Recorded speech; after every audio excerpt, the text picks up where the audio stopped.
할렐루야.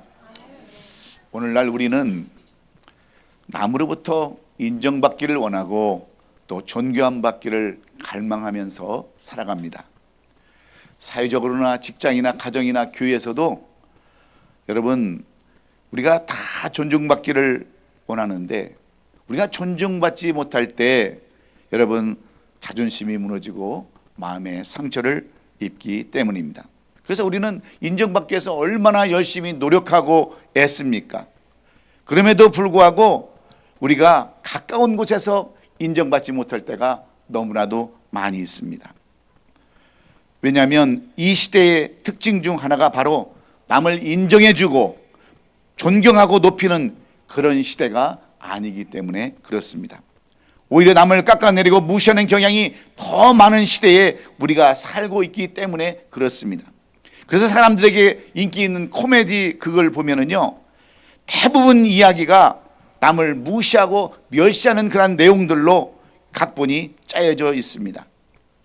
너무 살이 많이 쪘다거나 너무 못생겼다거나 너무 키가 작다거나 이 부족한 면을 이렇게 드러내 가지고요, 남을 웃기고 청중들을 웃겨서 먹고 사는 것이 여러분 코미디가 아닙니까? 특별히 한국의 코미디. 그래서 이런 것들을 통해서 대리만족을 받는 그런 것들을 보면서 왜 그래요? 남을 존중하고 인정하지 못하기 때문에 그렇습니다.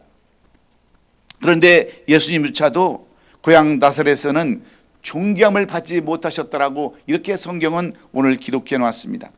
왜 사람들은 가까운 사람들의 가치를 보지 못하는 것일까요? 어째서 우리는 존경을 받아야 마땅한 사람들을 존귀하게 여기지 않냐고 인정해 주지 않는 것일까요? 오늘날 현대사회는 외모와 학벌과 재벌과 같은 조건으로 사람의 가치를 평가하기 때문에 그렇습니다. 하지만 하나님의 시각은 전혀 다릅니다. 하나님은 외적인 조건을 보는 것이 아니라 우리의 본질과 믿음과 순종을 보시는 줄로 믿습니다. 그러므로 오늘 본문에서 말하고자 하는 이 존귀함의 참된 의미가 우리는 무엇인가를 깨달아서 우리가 존귀함을 입으려면 어떤 삶을 살아야 하는지를 함께 살펴보고 은혜를 나누는 저와 여러분 될 수 있기를 간절히 소원합니다. 오늘 이 본문 마가복음 6장은요, 예수님께서 고향인 나사렛으로 돌아오시는 그러한 장면으로 이 본문을 시작하고 있습니다. 나사렛은 어떤 곳입니까?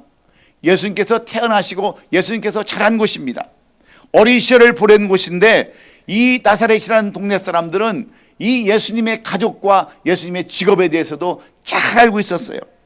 그런데 예수님께서 고향 마을에 오셔서 가르치시는 놀라운 말씀과 권능을 보면서 이 사람이 우리가 아는 그 목수가 아니냐, 마리아의 아들이 아니냐 하면서 예수님에 대한 편견과 고정관념을 가지고 예수님을 존중하지 않았습니다. 우리가 아는 그 사람이 무슨 대단한 선지자가 되겠느냐 하는 생각 때문에 예수님의 사역을 제대로 받아들이지 못한 것이었어요. 그래서 예수님은 선지자가 고향과 친척과 자기 집 위에서는 존경을 받지 않음이 없느니라고 이렇게 말씀하세요. 이 말은 예수님께서 자기 고향과 친척들에게 인정을 받지 못했다고 하는 그러한 말씀과도 같은 말씀입니다. 이 말씀은 오늘날 우리 삶 가운데도 적용되는 말씀입니다. 우리는 가까운 사람들의 진정한 가치를 잘 보지 못하고 우리가 멀리 있는 사람들, 우리가 상관없는 사람들에게만 존경을 보내는 경우가 여러분 얼마나 많이 있습니까? 그러나 하나님은 우리 각자를 존귀하게 보시는데 오늘 이 본문의 말씀은 존경하는 영, 존경하는 영이 사라짐으로 말미암아 하나님께서 주시는 은사와 능력이 역사하지 못한다고 하는 안타까운 그러한 모습들을 우리에게 말씀해 주고 있습니다. 예수님께서 공생애를 시작하면서 세례 요한으로부터 갈릴리 요단강에서 세례를 받으시고 물에서 올라오는 순간 하늘이 열리고 하나님의 영이 비둘기같이 임하셨습니다. 그리고 하늘로부터 들려오는 음성을 들었어요. 이는 내 사랑하는 아들이요 내 기뻐하는 자라고 하는 음성을 들으신 이후에 예수님께서는 40일간 광야에 나가셔서 기도하셨습니다. 그리고 마귀육을 물리치신 이후에 본격적으로 사역을 시작하셨어요. 제자들을 부르시고 말씀을 가르치시며 귀신을 내어쫓고 병자들을 고쳐 주시기도 하셨습니다. 때로는 바람과 바다를 잠자케도 하시고 죽은 자를 살리시는 그러한 이적과 기적도 많이 행하셨습니다. 수많은 유대 지역을 돌아다니시면서 많은 일을 하시다가 마침내 예수님은 고향 갈릴리 나사렛으로 제자들과 함께 가셨다고 하는 것이 이 본문의 시작인데, 예수님은 그곳에 가셔서도 열심히 말씀을 전하고 안식일에는 회당에서 말씀을 전하셨지만 그 말씀이 얼마나 능력이 있는지 모든 사람들이 감탄하고 놀랐다라고 성경은 그렇게 기록하고 있지 않습니까? 불과 얼마 전까지만 해도 그곳에서 나시고 그곳에서 자라신 더 이상 나사렛 예수가 아니었어요. 그곳에서 아버지 요셉을 도와가면서 목수 일을 했던 목수 예수도 더 이상 아니었습니다. 그 동네 사람들 오는 본문 2절로 3절에 기록된 것처럼 뭐라고 말씀하고 있는지 아세요? 안식일이 되어 회당에서 가르치시니 많은 사람들이 듣고 놀라 이르되 이 사람이 어디서 이런 것을 얻었느냐? 이 사람이 받은 지혜와 그 손으로 이루어지는 이런 권능이 어찌 됨이냐? 이 사람이 마리아 아들 목수 아니가 아니냐? 야고보와 요셉과 유다와 시몬의 형제가 아니냐? 그 너희들이 우리와 함께 여기 있지 아니하고 예수를 배척한지라 그랬어요. 여러분 무슨 말씀입니까? 여기서 중요한 것은요, 이 말씀 이후에 핵심적이고 결론적인 말씀이 그 뒤에 4절로 5절에 기록된 내용이에요. 예수의 말씀을 무시하고 예수의 권위를 인정하지 않고 예수님을 그들이 존경하지 않음으로 말미암아 예수님께서는 4절로 5절에 뭐라고 말씀하고 있는 줄 아세요? 예수께서 그들에게 이르시되 선지자가 자기 고향과 자기 친척과 자기 집 위에는 존경을 받지 못함이 없느니라 하시면서 거기서는 아무 권능도 행하실 수 없어서 다만 소수의 병자 몇 사람에게만 안수하고 고치셨다, 이렇게 말씀으로 끝내고 있습니다. 나사렛에 사는 많은 사람들이 예수를 제대로 알지 못하고 무시하고 멸시하고 배척함으로 말미암아서 그곳에는 큰 기적과 이적도 나타나지 않았다, 이렇게 말씀합니다. 왜 그렇습니까? 예수님에 대한 공경과 존경심이 없으므로 하나님의 능력과 권능이 나타나지 않았다고 하는 그런 말과 똑같은 말이에요. 사랑하는 성도 여러분, 왜 우리 가운데 하나님의 역사가 나타나지 않습니까? 어째서 우리 하나님의 임재가 나타나지 않고 하나님의 능력과 역사가 여러분 우리 가운데 나타나지 않느냐 하는 거예요. 그 이유가 무엇입니까? 그것은요, 우리가 찬양이 좋지가 않아서가 아니에요. 우리가 예배를 잘못 드렸어도 아니에요. 우리가 여러분 설교가 좋지 않아서도 아닙니다. 우리가 잘못되고 올바르지 못해서도 아니에요. 그것은 온전히 예배드리고 찬양하는 우리의 태도 때문이라는 것을 오늘 우리는 알아야 합니다. 신앙생활하는 우리의 자세 때문이라는 거예요. 우리와 함께 하시는 성령님을 공경하고 높여드리지 않기 때문에 성령의 역사가 나타나지 않는다고 하는 그런 말과 똑같습니다. 가정이나 직장이나 사회에서나 교회에서도요, 우리가 부모나 형제나 상사 이웃에게 공경심이 없다고 한다면 하나님은 그런 곳에 역사하지 않는다고 하는 것과 똑같습니다. 그래서 여러분, 우리는 오늘 이 말씀을 잘 들어야 돼요. 우리 주위에 있는 옆에 있는 분들, 우리 특히 교인들이요, 그분들을 우리는 공경할 줄 알아야 돼요. 그분들을 잘 높일 줄 알아야 돼요. 이것이 얼마나 여러분 중요한지를 오늘 성경은 우리에게 가르쳐 주기를 원하고 있습니다. 그래서 사도 바울은 로마서 13장 1절에서 뭐라고 말씀하는 줄 아십니까? 각 사람은 위에 있는 권세들에게 복종하라. 권세는 하나님으로부터 나지 않음이 없나니 모든 권세는 다 하나님께서 정하신 바라고 그랬어요. 여러분 각자에게 주신 하나님의 권능이 있다는 거예요. 여러분이 각자 주신 놀라운 능력이 다 개개인에 있다는 거예요. 그걸 무시하지 말라는 거예요. 여러분, 우리는 사람들을 어떻게 판단합니까? 조금 나이가 많아서 헛소리하면 미쳤다고 그러고요, 정신 빠졌다고 그러고 치매 걸렸다고 그러고 얼마나 여러분 무시합니까? 네? 우리 속에는 그런 것들이 다 존재를 하는데 하나님께서 모든 우리에게 권세를 다 주신 것은 하나님의 정하신 바라고 이렇게 이야기하고 있는 것을 보면 우리가 어찌 옆에 있는 성도들을 무시할 수 있습니까? 예? 무시하면 여러분 큰일 나는 줄 아세요. 예? 어떤 지도자를 할지라도요, 그리고 로마서 13장 7절에 가보면 모든 자에게 줄 것을 주되 조사를 받을 자에게 조사를 바치고 관세를 받을 자에게 관세를 바치고 두려워할 자를 두려워하며 존경할 자를 존경하라고 이렇게 써놨어요. 여러분, 어떤 지도자를 할지라도 하나님이 세워 쓰심으로 존경하고 마땅하다고 가르치는 겁니다. 그러므로 우리는 언제 예배를 드릴 때나 시간할 때 성부이신 하나님의 능력을 높여드려야 되는 거예요.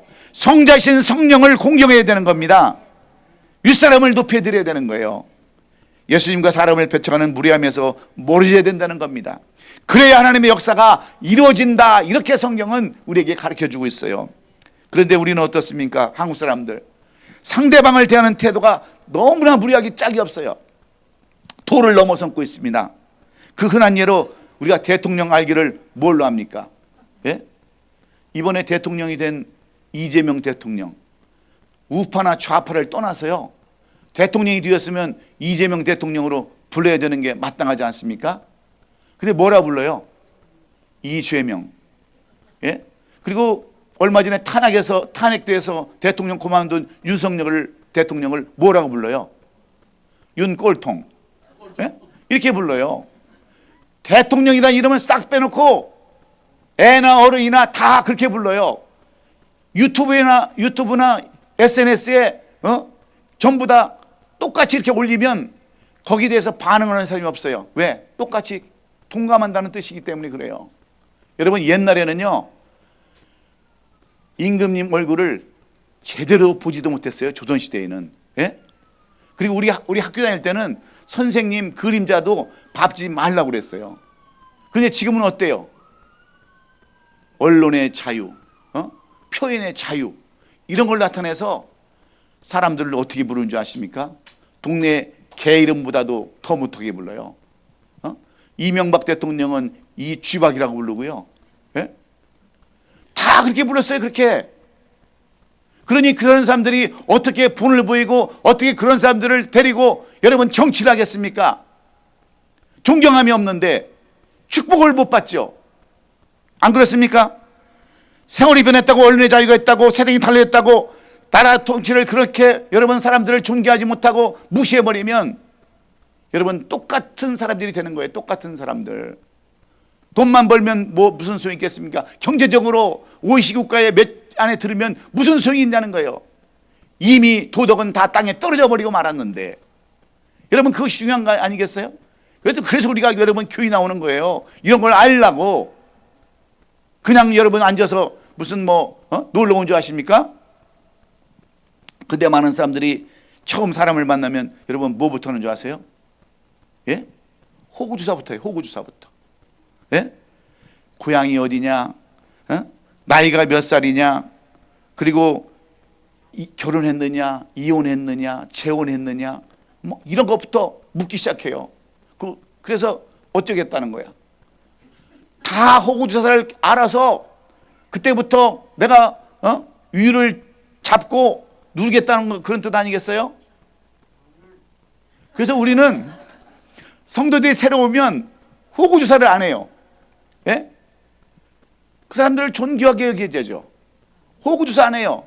다만 우리 전도사님이 연락처가 필요하니까 이름하고 또 생년월일 또 생일을 또 축하해 줘야 되니까 생일하고 전화번호 위에는 물어보질 않아요. 얼마나 좋은 교회예요. 우리가 사랑이 없어서 그래요? 관심이 없어서 그래요?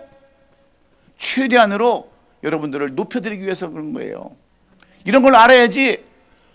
저 아름다운 교회는 사람이 와도 뭘 물어보지 않는다고. 물어보면 또 물어본다고 뭐라 하고, 안 물어보면 안 물어본다고 뭐라 하고.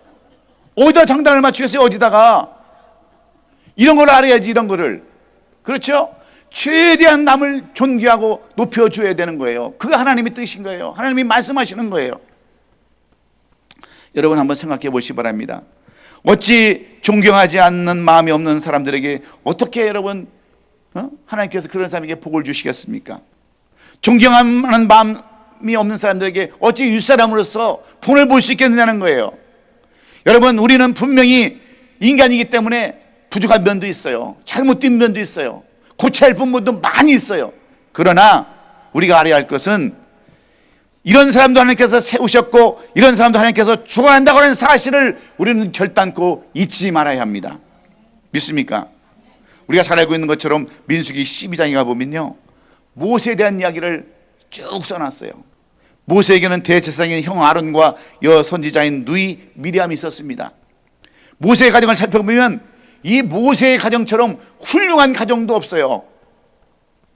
민수기 12장 2절에 보면요, 아므람의 처의 이름은 의에 계시니 레위의 딸이요 애굽에서 레위에서 난 자라. 그가 아브라함에게서 아론과 모세와 그의 누이 미리암을 낳았고, 예?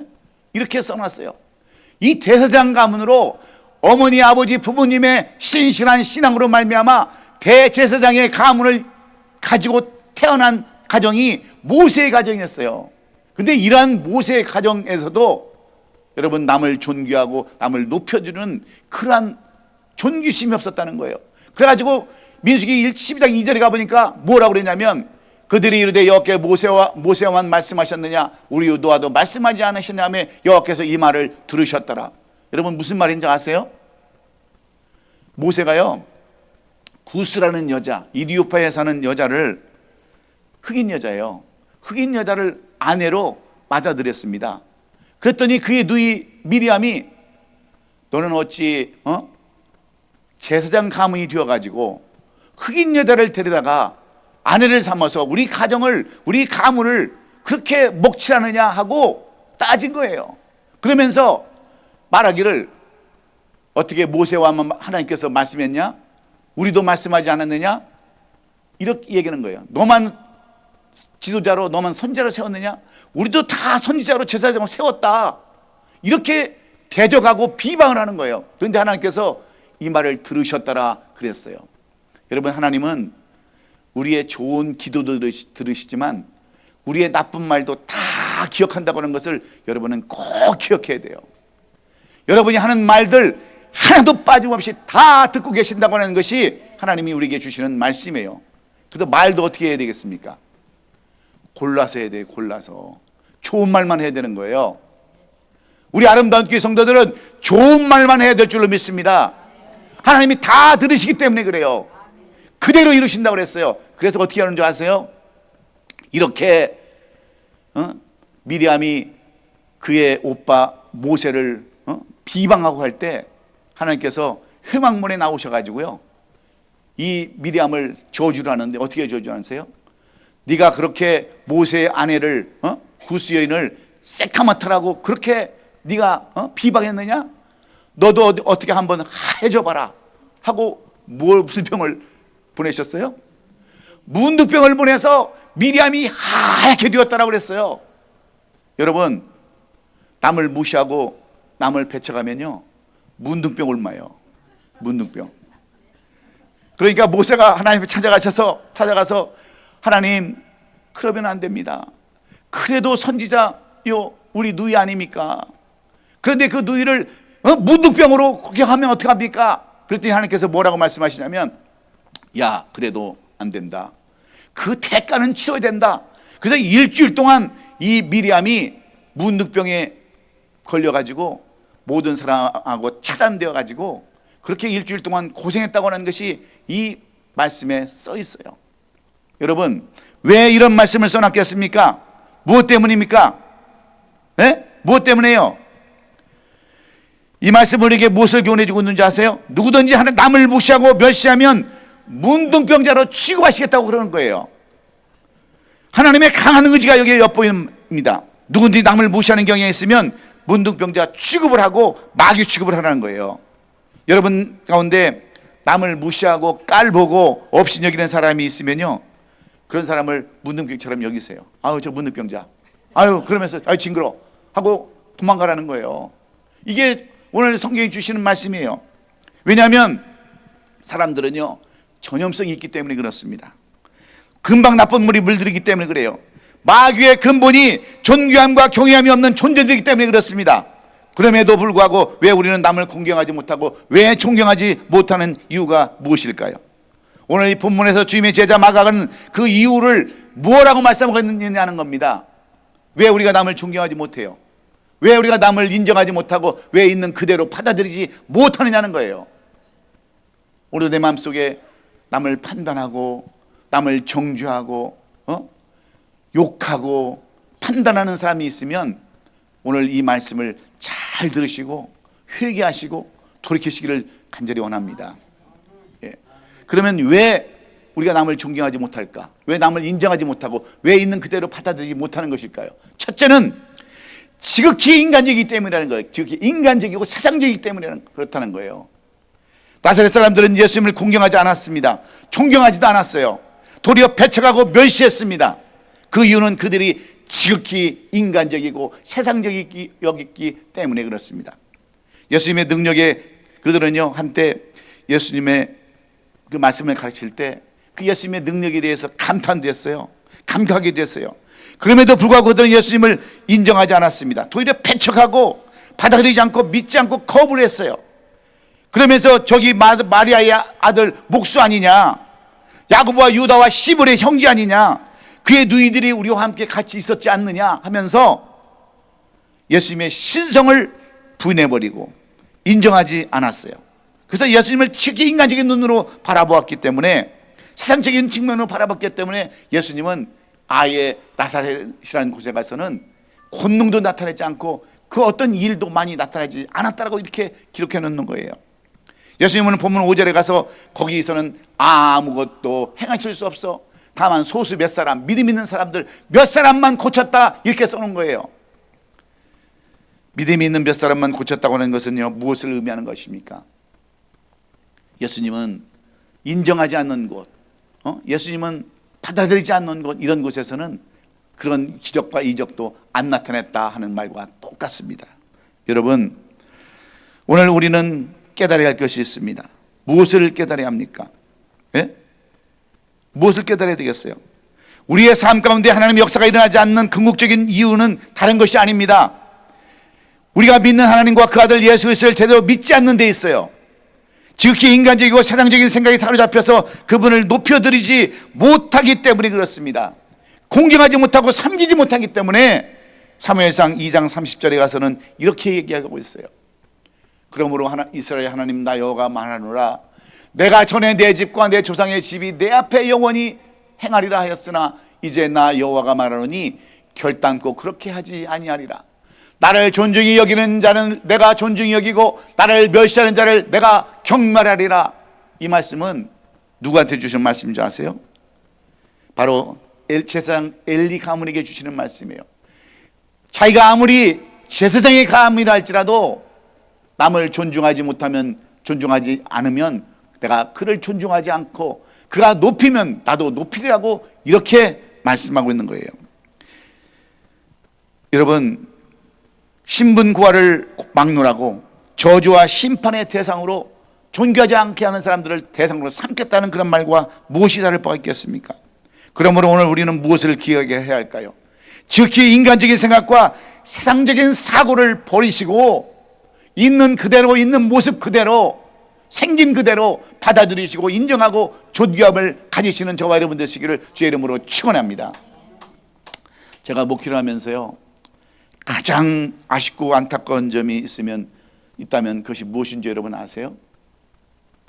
좀 창피하고 부끄러운 그런 이야기지만 저희 가족들의요, 인간적이고 세상적인 생각입니다.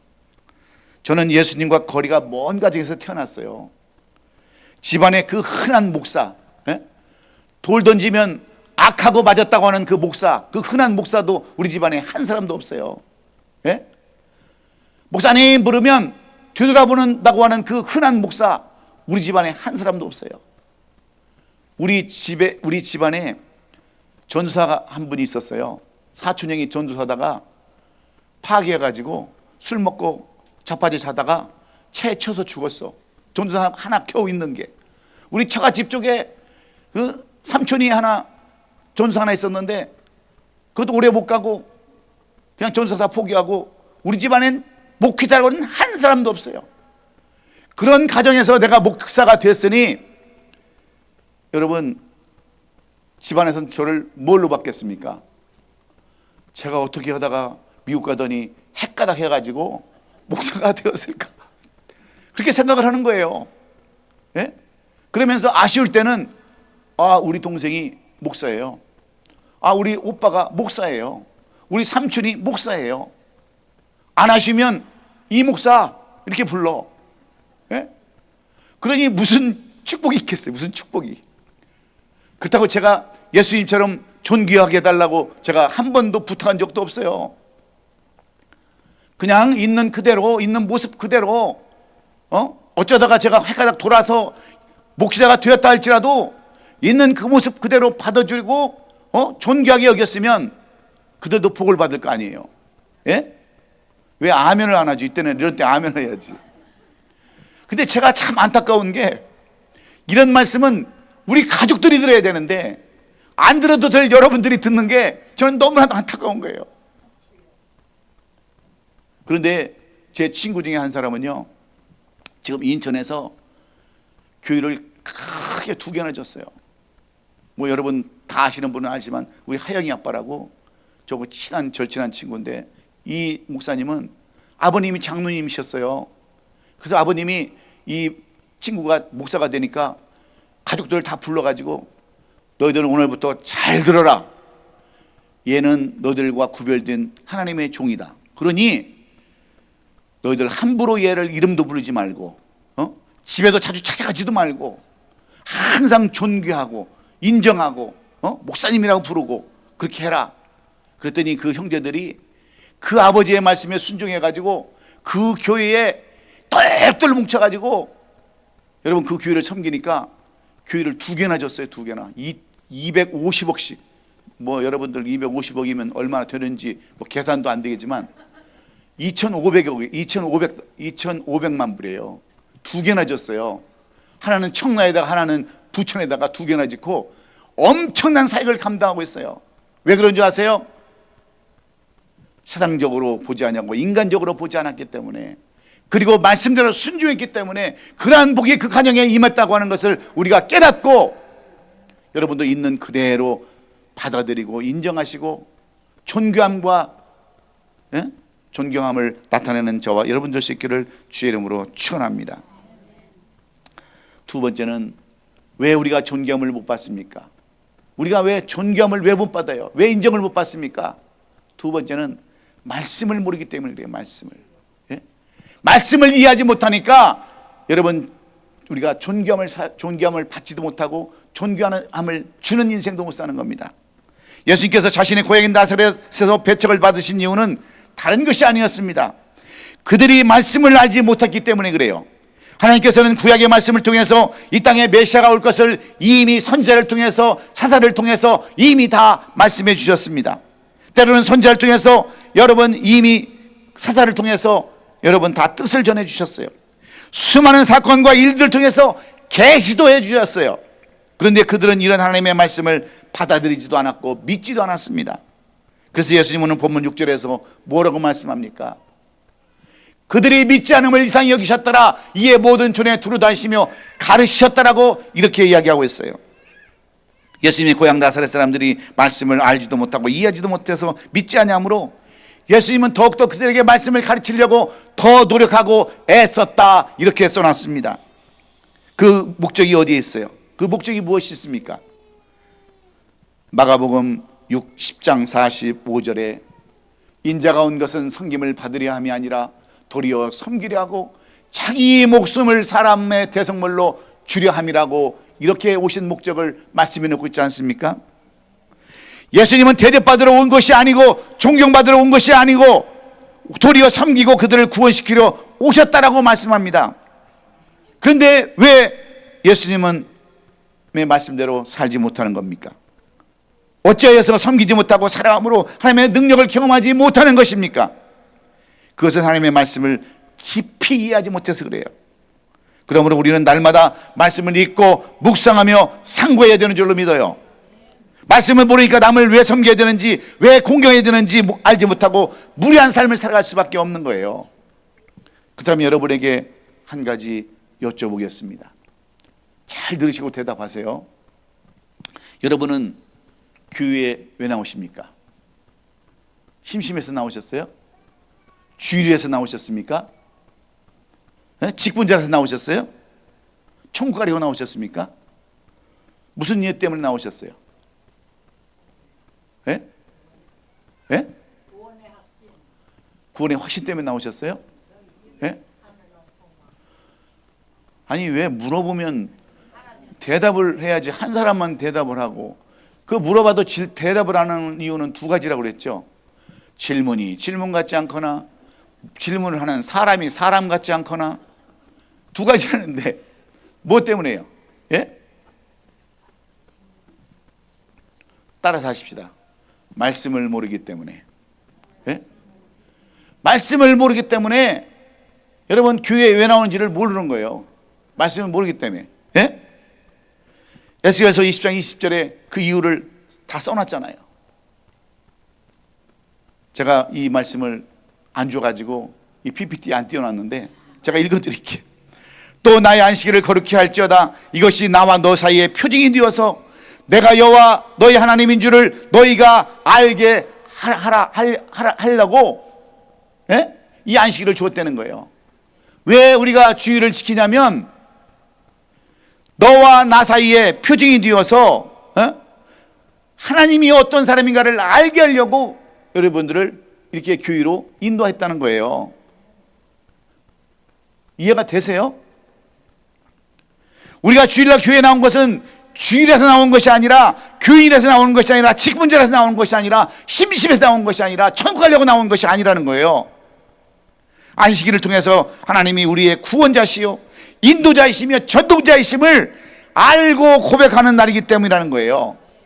그래서 그분에게 영광을 돌리러 왔다고 하는 것이 답이에요. 답. 그런 분을 우리가 만나서 그분에게 영광 돌리러 오늘 교회에 나왔습니다라고 대답해야 하는 것이 오늘 주일날 나오는 이유와 목적이라는 것을 우리가 똑똑히 알아야 되는 거예요. 여러분, 여기가 놀이터입니까? 싸움터예요? 애들이 막 싸우니까 노인들이 그러더래. 야, 이놈들아, 여기가 교회냐? 교회가 싸워야지, 싸우려면. 그랬다는데 교회가 싸움터예요? 놀이터예요? 하나님의 영광을 높여드리는 곳이 여러분 교회예요. 나 같은 인간을 세워주시고 예수님 믿게 하셔서 그분을 찬양하고 경배하는 곳이 바로 교회이기 때문에 우리가 그 교회를 나왔다는 것을 우리가 알고 신앙생활을 해야 된다는 거예요. 그러므로 이런 하나님을 높일 때 우리도 존경함을 받는다는 것을 꼭 기억하시고, 말씀에 우선순위를 두는 저와 여러분들 수 있기를 예수님의 이름으로 축원합니다. 마지막으로 한 가지 더. 우리가 하나님의 법칙을 모르기 때문에 남을 존경함을 갖지 못하고 내가 존경함을 못 받는다는 거예요. 하나님의 법칙을 모르기 때문에, 하나님의 뜻을 모르기 때문에. 예수님은 자기 고향 나사렛에 가셨어요. 말씀을 가르치시고 전도하실 때 분명히 나 대접 못 받을까 다 아셨어요. 그들로 하여금 배척당할 줄 것도 다 이미 다 아셨어요. 그럼에도 불구하고 고향에 들어가셔서 말씀을 가르치신 이유가 여러분 어디 있을까요? 그들에게 복음을 전한 것은 다른 것이 아니었습니다. 바로 제자들로 하여금 하나님의 법칙을 가르치시 위함이었다고 오늘 본문 6장 1절은 말씀하고 있는 거예요. 예수께서 거기를 떠나서 고향으로 가시니 제자들도 따랐다 그랬습니다. 그리고 4절에 가서 뭐라고 얘기냐면, 예수께서 그들에게 이르시되 선지자가 자기 고향 및 자기 친척 자기 집 위에는 존경을 받지 못함이 없느니라 그랬습니다. 쉽게 말씀드리면 이 말씀은 선지자, 즉 하나님의 일을 위해서 부름받은 자는 자기 고향과 자기 친척들과 자기 집에서는 존경을 받지 못한다. 밖에 나가서는 존경을 받아도 자기 집에서는 존경을 못 받는다. 이렇게 써놨어요. 예수님은 자기 고향에서도 많은 기적과 이사가 일어나기를 바랬습니다. 죽은 자가 일어나는 것을 원하고요, 병자가 고침받는 것을 다 원하셨어요. 그 이유는 무엇 때문입니까? 나사렛에서도 체험을 주기 위해서 그랬어요. 그런데 그들은 예수님을 인정하지 않았습니다. 예수님을 높이지도 않았어요. 그러니까 소수의 사람만 병 고치고 그것을 끝났어요. 왜냐하면 그 경경과 존경과 높임과 섬김의 법칙을 몰랐기 때문에 그렇습니다. 내가 남을 섬기면 하나님께서 그 섬김을 통해서, 오늘도 우리 섬김에 대해서 노래 찬양했지 않습니까? 내가 그 섬김을 그대로 하면 그 섬김이 해같이 빛난다고 그랬어요. 해같이. 그래서 우리는 오늘부터 뭘 해야 되냐면, 우리는 우리 이웃을 섬겨야 돼요. 예? 우리 노인, 남들은 교회가 노인밖에 없다고 그러는데, 노인밖에 없으면 어때요? 섬기면 되지. 예? 노인밖에 없으면 어떠냐고요? 노인밖에 없는 거 도와줬어요? 예? 있으면 섬기면 되는 거지. 그렇잖아요. 그런데 이 방정받은 사람들은 그런 것만 가지고도 시비 걸어요. 높이면 되는 거예요. 높이면. 이게 하나님의 섭리예요. 법칙이에요. 내가 남을 높이면 나도 너를 높이겠다. 네가 남을 축복하면 나도 너를 축복하겠다. 이게 하나님의 법칙인데 이 법칙을 모르니까 우리가 어떻게 살아요? 내 법칙대로 사는 거 아니겠어요? 내가 판단하고 싶으면 판단하고, 내가 무시하고 싶으면 무시하고, 이런 법대로 살아가는 거 아니겠어요? 하나님의 법칙을 오늘도 우리는 알아야 합니다. 내가 남을 높이면 나도 너를 높이고, 내가 남을 무시하고 비방하면 나도 너를 똑같이 하겠다는 것이 하나님의 법칙이라는 것을 우리가 깨닫는다면 우리가 어떤 삶을 살아야 되겠냐는 거예요. 그것은 여러분들이 알아서 하세요. 예?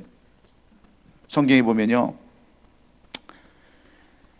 다니엘서에 나오는 다니엘의 세 친구를 보면 사드락과 메삭과 아벳노고라는 사람이 등장합니다. 그들은 하나님의 섭리와 법칙으로 풀무 뿔에 갇히게 됐어요. 하나님을 전하다가 이 풀무 뿔에 그 다른 사람들의 배신으로 풀무 뿔에 갇혔어요. 그러면 그들이 느부갓네살을 향해서 뭐라고 얘기해야 되겠어요? 막 이미 풀무 뿔에 펄펄 끓는 풀무 뿔에 죽게 생겼으니 오기와 화병과 여러 가지로 뭐라고 해야 맞겠습니까? 야, 이 죽일놈아, 네가 우리를 이렇게 풀무 뿔에 집어넣어? 너는 온전히 될 것 같아? 너는 잘 살 것 같아? 하나님이 가만 놔두실 것 같아? 그렇게 했겠어요? 그렇지 않다는 거예요. 이들은 자기들을 죽이려고는 느부갓네살 왕을 향해서 뭐라고 부르냐면 왕이시여, 왕이시여, 그리 아니하실지라도, 그 유명한 말 아닙니까? 그러면서 존귀함을 나타냈을 때 성경은요 뭐라고 말씀합니까? 다니엘서 3장 30절에 가서 왕이 드디어 사드락과 메삭과 아벳노고를 바벨론 지방에서 더욱 높이니라 그랬어요. 여러분, 이것이 얼마나 중요한지 아십니까? 하나님의 법칙을 아는 거 꼭 기억하세요. 그래서 오늘 우리는요, 아무리 노인들이 밥 먹다가 흘려도 그럴 수 있지. 예? 또 노인들이 자기 자식 자랑하고 돈 자랑하고 뭐 자랑해도 그럴 수 있지. 예? 그거 인정하고 넘어가면 얼마나 좋겠어요. 아, 저희 누나는 맨날 그냥 자식 자랑하고 있는 거 자랑하고 그런다고 막 믿고 비방하고 그러면 되겠어요? 우리 아름다운 교회 성도들은 하나님의 법칙과 하나님의 뜻을 잘 깨달아서 높이고 존중하고 인정해주는 그러한 아름다운 공동체, 그런 축복된 공동체가 될 수 있기를 예수 그리스도의 이름으로 축원합니다. 그러기 위해서는 우리가 특히 인간적인 것을 다 내려놓으시고 하나님의 말씀을 깨닫고 순종해야 하며 하나님의 섭리와 법칙이 무엇인가를 겨우 깨달아서 이 7월 마지막 한 달을 마지막을 잘 정리하고 또 8월을 시작해서 마지막 남은 이제 5개월인가요? 5개월을 다 승리하는 우리 성도들 될 수 있기를 예수 그리스도의 이름으로 축원합니다. 기도하겠습니다.